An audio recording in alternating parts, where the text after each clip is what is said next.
Hi, and welcome to the Freeman Show. Today I'm lucky to have with us one of my closest friends and top expert to celebrities such as Sylvester Stallone, Ben Affleck, you name it, as well as an expert in nutrition, training, health, and living a very healthy lifestyle. With me is Rehan Jalali. How you doing, pal? Hey, good to be here, finally. All the way from London here to this. You have an event for nutrition and supplementation. What's the course called? I just did an advanced nutrition certification course with Physique Elite.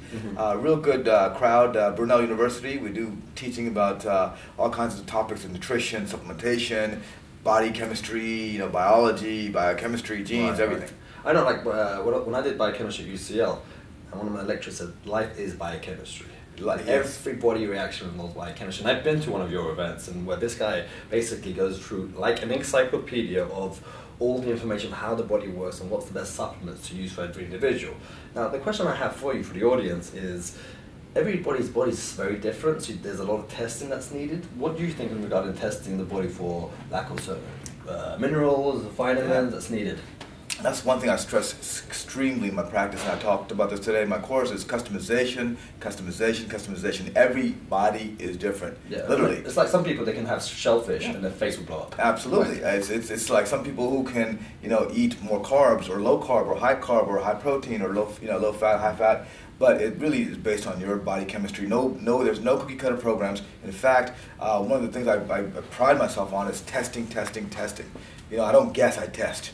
In other words, I find out, your genes, your body chemistry, enzymes, food allergies, things that are accustomed to you, and then from there, when you get the blueprint, you can easily make that car. What kind of tests do you do? Like, what kind of examples? I do gene testing, number one, to determine what kind of genes you expressed or suppress. And then I look at, food allergies. I look at body chemistry in terms of brain chemicals, digestive enzymes, lipid peroxidation, which is free radical damage. I look at immune function. I look at, I just go on. Hormone panel is very important. And balances. Balance, C-reactive protein for inflammation. Yes. I just go in detail. See, what I would tell people is that the more I know about you, the better your plan will be. Of course. You know what I mean? Once you give me that blueprint, I'll build that house. Well, and that's the problem now. Like, you have all these experts and gurus, and they create these diet programs and training programs, and it's just not specific enough. Like, there is no testing. But there are common elements like inflammation. Like, inflammation causes most diseases. Free radicals causes issues. But the question is, what is the dosage? Well, the internet produces gurus every day. There's Insta gurus everywhere. So if you just get some likes, you're a guru. But I agree with you when you look at the details of it all. Cookie cutter programs don't work. That's why people fail in their programs, because if you can't give the same program a woman as a man as another man who's completely different, whose body reacts to nutrients differently. So you know what? Customization is the key. Plus two things: customization and goals, and what they're looking to do. And attitude too, right? It's very important. I mean, the thing is, I can customize your program, but it has to be to your goal. So even if you are the same person a year from now and your goals are different, then the program will be different, even though you're the same person. Because I'll test again, and I'll find out at that point where you're at. So even you, a year later, that program might change. Of course, because it's just like anything else. Anyone can create any sort of program, in the first 2 weeks get like significant results. Yes. But the body knows how to readapt, and you create these plateaus, great for the body, but bad for the results. Absolutely. And by the way, I tell people, we're not trainers, we're not nutritionists, we are in the results business. We are resultologists. And that's what we deal with. We're the results business. If our success, our whole business is measured by results. If you don't get results, guess what? We're out of business. Out of business, exactly. In terms of results, how do you get results for like these celebrities that you train with? Again, I just do a lot of testing. The more information I have about a person, the better the program will be, and the more specific it'll be. And once the program is specific, man, you could create bodies quicker. You just basically get to the end goal quicker because you have more information. Right? It's like building anything, a house, a car, anything. The more information you have, the better it is. And when you have that information, whether you're the biggest celebrity in the world, the average person, the businessman, whatever it is, it's going to be the customized program that's going to get you the best results quicker. And that's the thing. If I want to get certain specific results, me picking a certain celebrity using their nutrition plan ain't necessarily going to work for me. No. Just because it worked for that person, it's not going to work for me. And that's the problem that I deal with all the time. It's what does Stallone take? And what does Ben Affleck take? Or, what does Bruce Willis do? But it's like, that's great. But, and I understand celebrity marketing tremendously. Believe me, I'm around it all the time. However, it's like you said, Sylvester Stallone is 67 years old. He's been training for 40 years. that's a different person than you who might be 35 years old or 40 years old trying to do something differently. It has a different lifestyle too. Absolutely. So that has nothing to do with you at all. You could say, hey, look, I want to look like that possibly. You could say that, and maybe we can fix your specific body to that sort of goal, but everybody's different. That's the bottom line. And from all the information, the data you've got, is there just like some common pattern? It's just like any information, there's always patterns. For example, like vitamin D is one of those things that people should have. It's those kind of information. Yeah, generally vitamin D is low in about 90% of people I test. 90%? Yes, and because even if they get sunlight, the machinery in the skin is not effective in terms of making vitamin D as well as before, synthesizing it. So we recommend vitamin D supplementation. A lot of people are deficient in EPA and DHA fish oils. Generally, a lot of people are taking allergy type foods. A lot of dairy causes a lot of allergies, so we see commonalities in that. We try to cut out dairy, the first thing we do. Gluten? Other thing I've really experienced in a lot of people is liver dysfunction. Most people have liver dysfunction, even people who don't drink alcohol. They have something called non-alcoholic fatty liver disease, NAFLD, which is basically eating too much fructose. People think, well, fruit's great for you, but too much fructose can cause you to have liver dysfunction. When you have liver dysfunction, metabolism slows down. You have processing of nutrients, supplements goes down. You can't lose fat as fast. Lethargic. Absolutely. All those negative, unwanted effects occur by liver dysfunction. It becomes extremely problematic. And what about like people have like leaky gut syndrome, where the food's not actually being absorbed, they don't really have the enzymes? Yeah, and also a digestive dysfunction. They just don't have a lot of the enzymes, or they have too much hydrochloric acid, overproduction of acidity. That's another problem I see a lot. And to combat that, was more of an alkaline diet? Yes, you have to do an alkaline diet. You have to take more alkaline foods like figs, even high pH water, alkaline water, which is becoming big in the States, aqua hydrate, things like that. But I think it's just counterbalancing it and lowering the acidity of the body. But acidity is common, definitely. You know what? I guess it's the whole idea of, hey, when you're training, you create lactic acid, and if you're not training, you're stressed out. You're running down, you're just full of cortisol, so you create more acid in the body. And that's like anything is corrosive. Cortisol is the killer right now. I mean, I went to a conference on cortisol and anti-cortisols, which is a world conference on that specific subject. Subject. And there was world experts on it, and actually did research showing that you can link cortisol to pretty much every disease known to man. Including heart disease, including HIV even, that cortisol causes so much degradation, and the stress that causes the cortisol rise increases abdominal fat specifically. You have more receptors for cortisol in your abs than you do other parts of your body, so your fat in the abs just grows. It just grows. Yeah, absolutely. What kind of diet you're doing. Absolutely. If you're stressed, no, that's a killer. For those people who don't know, cortisol is basically a stress hormone. It's that survival mechanism of fight and flight, but too much of it chronically is just unhealthy. Absolutely. You need a little, but a lot is a killer. That's the problem. Exactly. Most people get a lot. Yeah, you need it. If there was a tiger in the room, that's when you need some cortisol. Absolutely. Get the hell out of it. You don't want to be all zenned out. Absolutely. You need to survive. It's a survival kind of hormone, but the problem is now with hard work, less sleep, all those toxins in the environment, all the smog pollution, things like that, it becomes very difficult to manage cortisol levels. It becomes chronic, right? Absolutely. And if for someone who realizes that, how can they combat that? How can they, apart from more sleep and more rest, less stress, phosphatidylserine, PS, is a supplement that's for brain health, but it also helps with lowering cortisol levels, zinc, vitamin C, vitamin A. Right. All these nutrients can actually support or lower cortisol levels, which can help you, again, combat some of those negative things that cortisol is causing. One thing I always get as a trainer myself is individuals who ask me about supplementation, especially vitamins and minerals, and they're like, well, they don't believe it works. They think it's a waste of money. What would you say to that? Because it's just marketing, it's just gimmicking. I think that from foods. I think that if you're eating a perfect diet day in, day out, 365 days a year, then you don't need vitamins and minerals. However, most people, even if they're doing that, would need vitamins and minerals. Why? Because you want to have an additive effect, which means that if you're exercising, you're depleting minerals. If you're under stress, you're depleting minerals and vitamins. No one eats perfectly day in and day out. It's impossible. Impossible. You're going to skip meals. You're going to have issues. You're going to cause deficiencies. In fact, when I test people for vitamins and minerals, most people, I would say 99% of people, in fact, are deficient in something. In some vitamin or some mineral. So supplementation is really the only way to get physiological effects that can benefit you and correct those deficiencies, but not only correct them, because we don't want the minimal always, we want the optimal. Yeah, we want to optimize. Right? We want the optimal. We don't want the minimal. If you want the edge in life, and you want to absolutely. We're alphas. We don't want to sit back and just be like the minimum basic thing. Right. We want the optimal, the highest level, the kind of the push that gives you the next level results. For example, new research is showing vitamin D is involved in gene expression of muscle building. So for even muscle building, you need vitamin D. Yeah. And if you're not getting any sunlight, absolutely. And if you're not, you're not eating a perfect diet, no sunlight, guess what? You're getting vitamin D deficient. So the only way to correct that is supplementation. And that could be the limiting factor that's affecting all your training. And absolutely. The best training routine and so forth, and it's not going to work. I always look at training, sleep, nutrition, supplementation as pieces of a puzzle. And when one of those pieces is missing, guess what? There's going to be a problem. Yeah, the puzzle can't be complete. And the worst thing is being frustrated, being annoyed, and blaming. If I told you, we're in the results business. And so when you are not getting results, guess what? It's going to look bad on you. It's a cascading effect, although it could be just one thing they're doing wrong. Not taking zinc, or not sleeping, or cortisol, whatever it may be, just that one thing. But that's stopping them from getting results, so they think, well, I'm doing everything else right, but they're not doing the one important thing right. There's people like, I don't know, Ray Kurzweil. He's a futurist, and he's not a trainer, he's not a bodybuilder, he doesn't do anything like that. However, he believes in longevity of like your cells, and your cells are made out of membranes. And he takes approximately like 100 to 150 tablets a day, and because he wants to live for a long time. And this is a person who doesn't exercise and train. All he wants to do is live a long time. Well, I mean, two things about anti-aging. I'll tell you that there's been two proven ways to increase lifespan in humans, and one is blood sugar regulation, and number two is calorie deficit. Right. It is not overeating.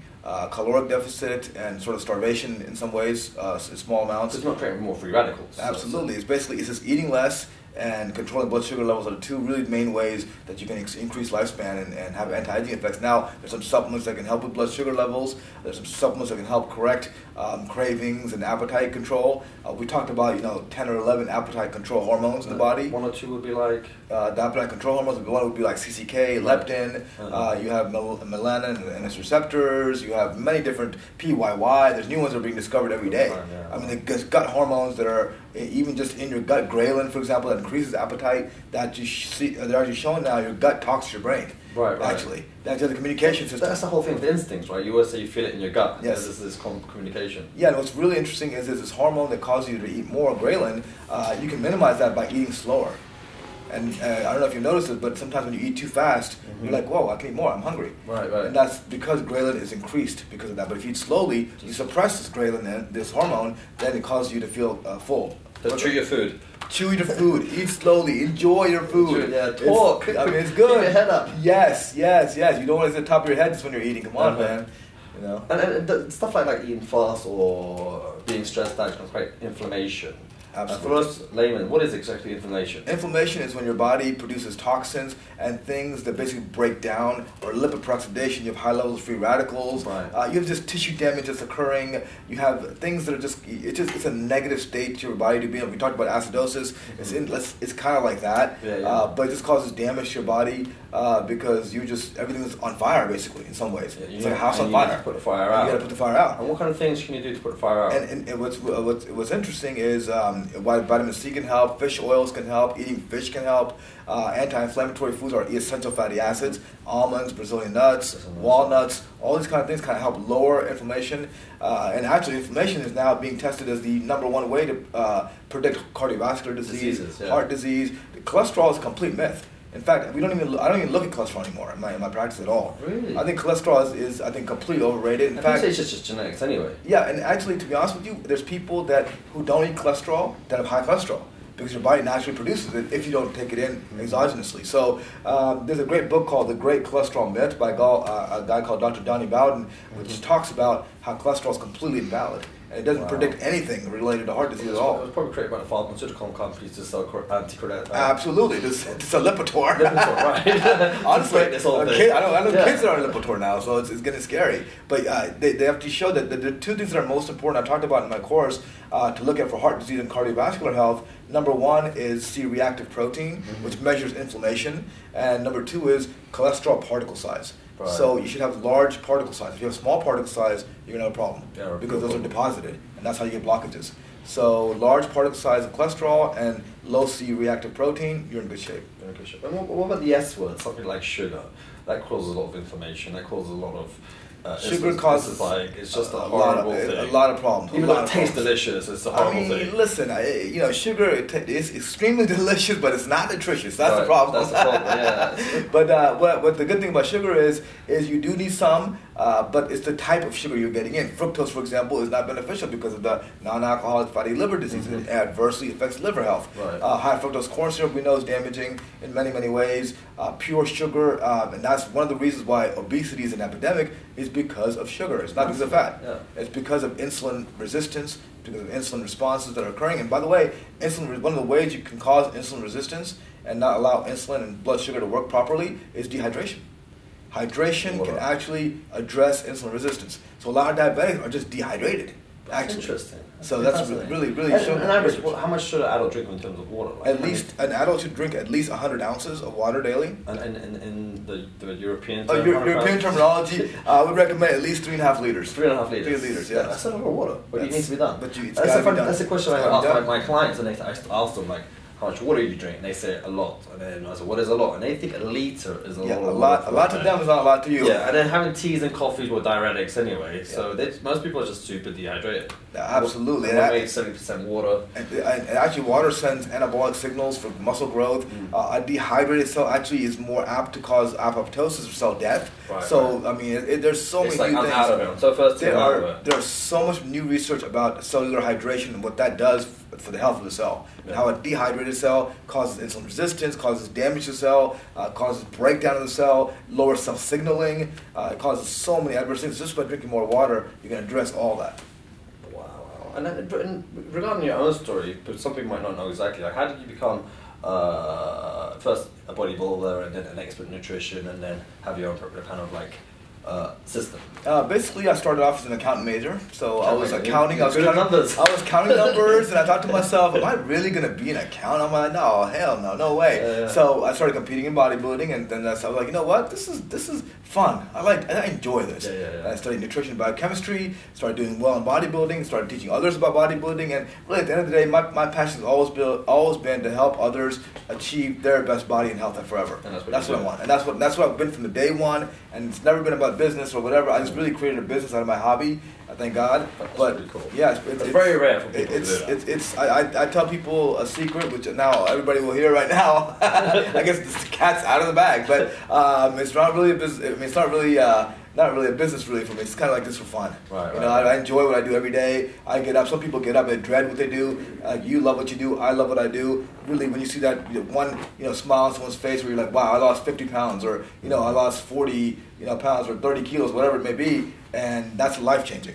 When you change someone's life, it has a ripple effect because it changes the people around them. Absolutely. And as everyone said, like research showed that exercise and good nutrition is the strongest antidepressant.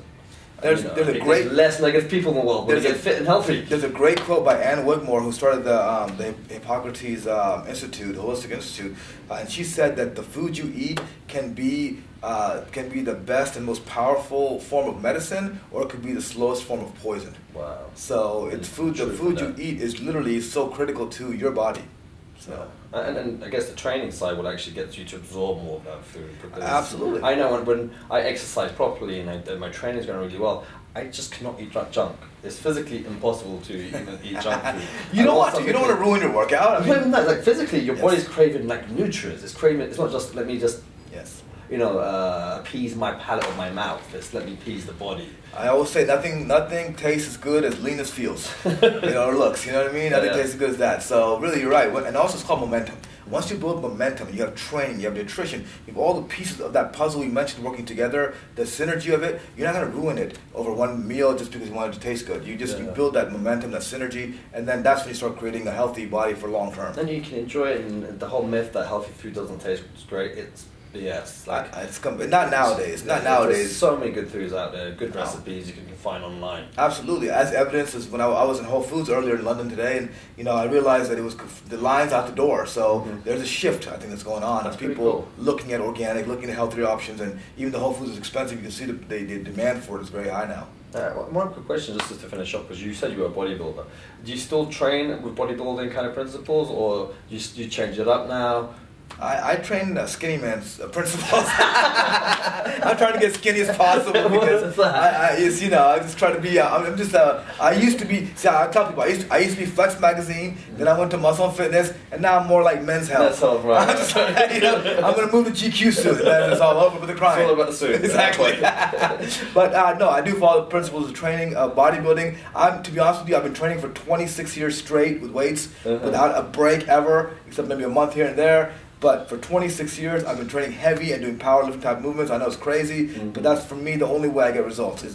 I've tried every other technique. I've tried light weights. What works for you is heavy. I mean, heavy weights, short workouts, quality over quantity always work for me the best. Stimulate, not annihilate. Stimulate, not annihilate, like Lee Haney said. And I'm going to stick with it, till the wheels fall off, basically. The wheels are falling off. And they're about to fall off. 26 years, they're not pulling off yet. They're getting loose, they're squeaky, but they're still on there. And you have information products out there. You have your book out, it's called... I have the book, The Six Pack Diet Plan. I have my website, thesixpackdietplan.com. I've got some other books about sports supplements out there, new books coming out, ebooks coming out, DVDs, all kinds of things. So, and you have your radio show. Radio show on ABC Radio. ABC Radio, check it out. Yeah, got DVDs coming, all that stuff. So you can find Rehan, is it rehanjalali.com? It's at thesixpackdietplan.com. Thesixpackdietplan.com. Great book, great information. You get it from somebody who's not going to sell you snake oil like tons of other people. It is very comprehensive, as well as something that you can test out and find what works for you. I wouldn't sell it if I didn't take it myself. You know what I mean? You practice what you preach. Absolutely. You can't trust a skinny chef. That's what I always say. I've never met any good skinny chefs, I'll tell you that. They got to eat their food. Exactly. Well, Rehan, thanks for coming. I really do appreciate it. Thanks for having me. Great times always. Thanks.